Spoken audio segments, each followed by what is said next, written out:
நண்பர்களுக்கு வணக்கம். ஆடிப்பட்டத்துக்கு போட்ட காய்கறி செடிகள் சில செடிகள் காய்ச்சி ஓஞ்சிருச்சு.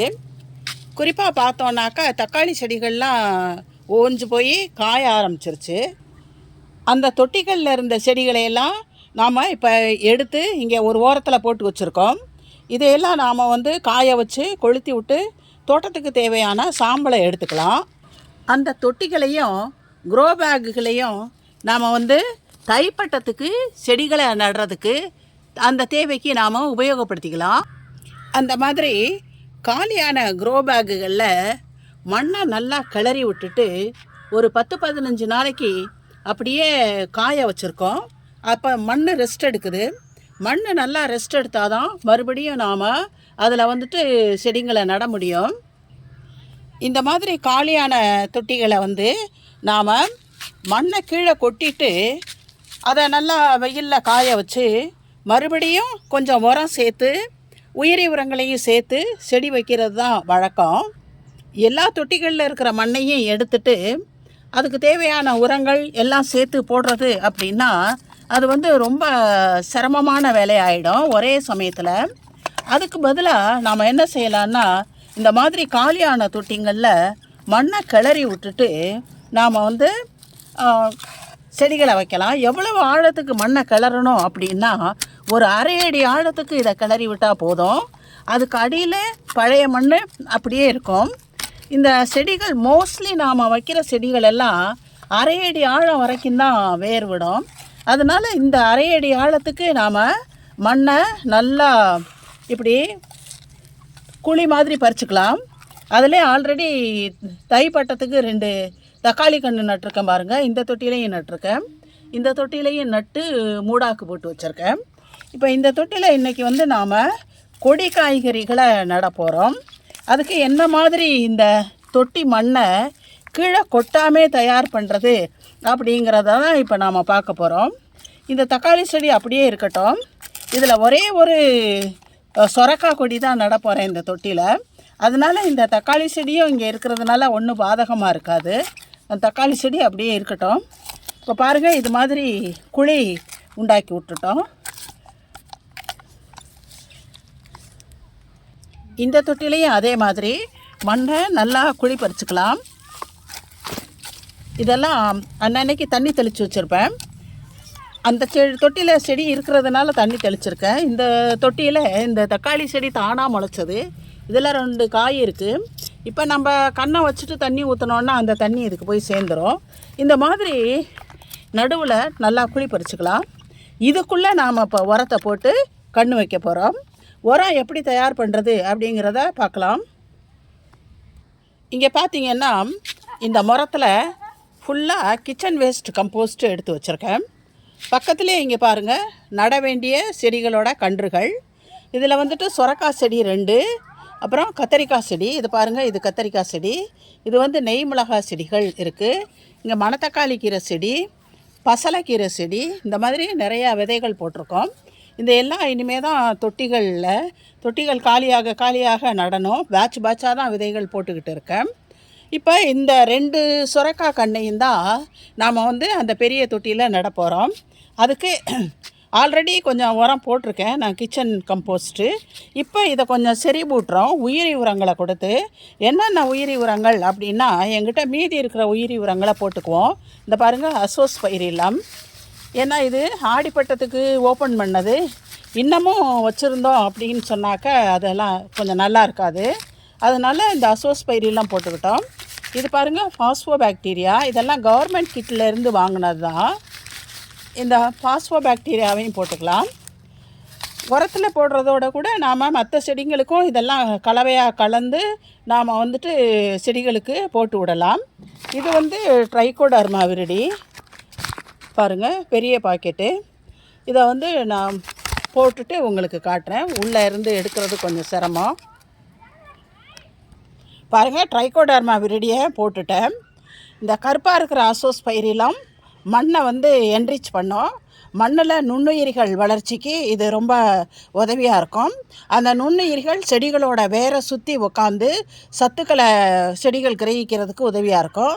இது பாஸ்போபாக்டீரியா. இந்த பாஸ்பேட் சத்து, அதாவது மணிச்சத்து, அதை வந்து செடிகள் எடுக்கிறதுக்காக இதில் இருக்கக்கூடிய இந்த நுண்ணுயிரிகள் உதவி பண்ணும். நாம் கொடுக்குற உரத்தில் இருக்கிற பாஸ்பேட்டை கன்வெர்ட் பண்ணி எளிதாக்கி செடிகள் எடுக்கிறதுக்கு உதவி பண்ணும். இது ட்ரைகோடர்மா விரிடி பூஞ்சால நோய் வராமல் பாதுகாக்கும். அதனால் இப்போ இதெல்லாம் போட்டுட்டோம். இதை நல்லா தரோவாக கலந்துக்கலாம். பாருங்கள், நல்லா கலந்து விட்டுட்டோம். இந்த நுண்ணுயிரி உரங்கள் உங்கள்கிட்ட இருந்தால் போடுங்க, இல்லைன்னா அதனால் பாதகம் இல்லை. ஆனால் வந்து இந்த நோய் தொற்றுகள் வருதான்னு கவனமாக இருந்துட்டு அதுக்கு தகுந்தது மாதிரி நாம் வேண்டிய பராமரிப்பு வேலைகளை செய்து கொடுத்துடணும். எனக்கு வந்து என்னோடய சன் இதெல்லாம் வாங்கி கொடுத்தாரு. நீங்கள் இதெல்லாம் வச்சு தோட்டம் போடுங்கம்மா, அப்போ தான் நமக்கு வந்து நல்லா செடிங்கள்லாம் காய்க்கும் அப்படின்னு சொல்லி, அதனால் நான் இப்போ உபயோகப்படுத்திக்கிட்டு இருக்கேன். இதை வந்து 2 பங்காக பிரித்து எடுத்துக்கிட்டு போய் ஒவ்வொரு தொட்டிக்குள்ளேயும் நாம் போட்டுக்குவோம். இந்த மாதிரி 2 பங்காக பிரிச்சுக்கலாம். இப்போ இந்த தொட்டிக்கிட்ட வந்துட்டோம். இதை ஒரு பக்கெட்டில் கொண்டு வந்திருக்கேன் உரத்தை. இந்த உரத்தை இந்த குழிக்குள்ளே கொட்டிக்குவோம். நாம் குழிக்குள்ளே கொட்டியாச்சு. நல்லா பரவலாக இந்த மாதிரி பரவி விட்டுருவோம். அதே மாதிரி இன்னொரு தொட்டிலையும் போட்டு விட்டுக்கலாம். இந்த தொட்டிலையும் போட்டாச்சு. இப்போ கண்ணை நடலாம். கன்று நடுறதுக்கு இந்த 2 செடியும் இந்த பாருங்கள், இந்த கண்டெய்னர்லேருந்து அப்படியே மண்ணோடு எடுக்கணும்.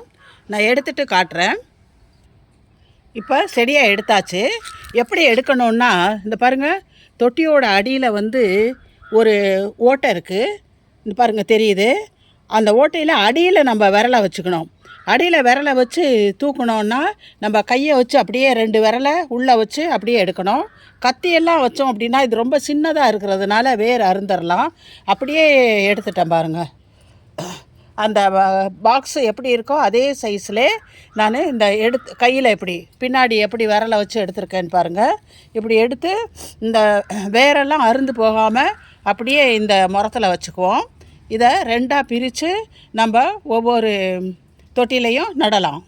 2 கண்ணையும் தனித்தனியாக பிரித்தாச்சு. இப்போ இந்த இடத்துல ஒரு குழி எடுத்துக்குவோம். இந்த மாதிரி குழி எடுத்துக்கிட்டு இந்த கண்ணை எடுத்து உள்ளே வச்சிடலாம். நல்லா நேராக வச்சுட்டு உரத்தை முதல்ல தள்ளிடுவோம். அதுக்கப்புறம் சுற்றிலும் இருக்கிற மண்ணை, அதுக்கு மேலே மண்ணை தள்ளி விட்டுறலாம்.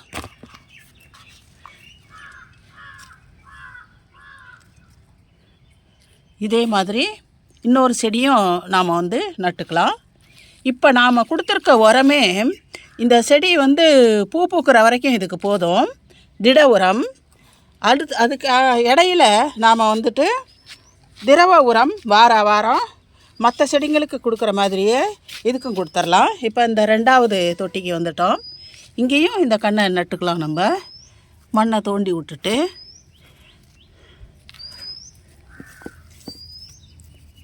செடியை வச்சுருவோம். செடியை வச்சுட்டு உரத்தை தள்ளி விடணும். முதல்ல உரத்தை தள்ளிட்டு அப்புறம் மண்ணை தள்ளிடலாம்.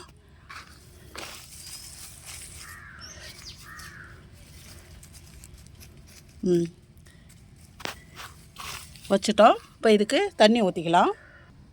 நல்லா தண்ணி கீழே வழிஞ்சு ஓடுற அளவுக்கு ஊற்றி விட்டுக்குவோம். நான் ஆடிப்பட்டதுக்கே 3/4 செடிகள் இப்படி தான் நட்டேன். கொட்டி மண் கலக்கிறதுக்கு எனக்கு கொஞ்சம் சிரமமாக இருந்தது. இப்படி அந்த தொட்டி அடிமண்ணை மட்டும் அப்படியே வச்சுக்கிட்டு மேல் மண்ணையெல்லாம் நல்லா கொத்தி விட்டு பொலப்பொலப்பாக்கி நாம் வந்து காய வச்சுட்டு அதுக்கப்புறம் அதை புதுசாக உரம் போட்டு இப்படி நட்டோம் அப்படின்னு சொன்னாக்கா சூப்பராக வரும். இந்த பாலவரை செடியை அப்படியே நட்டது தான். இப்போ பாருங்கள் எவ்வளவு காய், எங்களால் காய் பறித்து மாட முடியல, அவ்வளோ காய் காய்ச்சி தள்ளுது. அதனால் நாம் வந்து மோஸ்ட்லி லேடிஸ் தான் மாடி தோட்டம் வச்சுக்கிட்டு இருக்கோம். ஒவ்வொரு தடவையும் மண்ணை கொட்டி 10 தொட்டி 15 தொட்டி மண்ணை கொட்டி கலந்து வைக்கிறதெல்லாம் கஷ்டம். தண்ணி கீழே வளைஞ்சு வர ஆரம்பிச்சிருச்சு பாருங்கள். இந்த மாதிரி தான் தண்ணி ஃபஸ்ட்டு டைம் ஊற்றுறப்ப நமக்கு வெளியில் வர்ற மாதிரி நாம் அந்த அளவுக்கு தண்ணியை ஊற்றி விட்டுறணும். அப்புறம் ஒரு 3 நாள் கழித்து தண்ணி ஊற்றினா போதும். இந்த மாதிரி ஈஸியான முறையிலையும் நாம் வந்து மாடி தோட்டம் வச்சுருக்கிற பெண்கள் எல்லாம் மாடி தோட்டத்தில் விவசாயம் பண்ணுறதுக்கு நாம் பழகிக்கிட்டோன்னா இன்னும் கொஞ்சம் எளிதாக இருக்கும் அப்படின்னு நான் நம்புகிறேன். நல்ல ரிசல்ட் கொடுத்ததுனால தான் இப்போ வந்து ஒரு தனி வீடியோவாக இதை போட்டிருக்கேன். 2 பாவக்காய் செடியும் அதே முறையில் தான் நட்டிருக்கேன். நல்லா 2 நாளாச்சு நட்டு. அந்த குச்சியை பிடிச்சிக்கிறதுக்கு அந்த டெண்டர்லாம் வளர ஆரம்பிச்சிருச்சு பாருங்கள். இந்த மாதிரி நீங்களும் செடிகளை வளர்த்து பாருங்கள். இந்த வீடியோ பிடிச்சிருந்தா லைக் பண்ணுங்கள், ஷேர் பண்ணுங்கள், சப்ஸ்கிரைப் பண்ணுங்கள். நன்றி, வணக்கம்.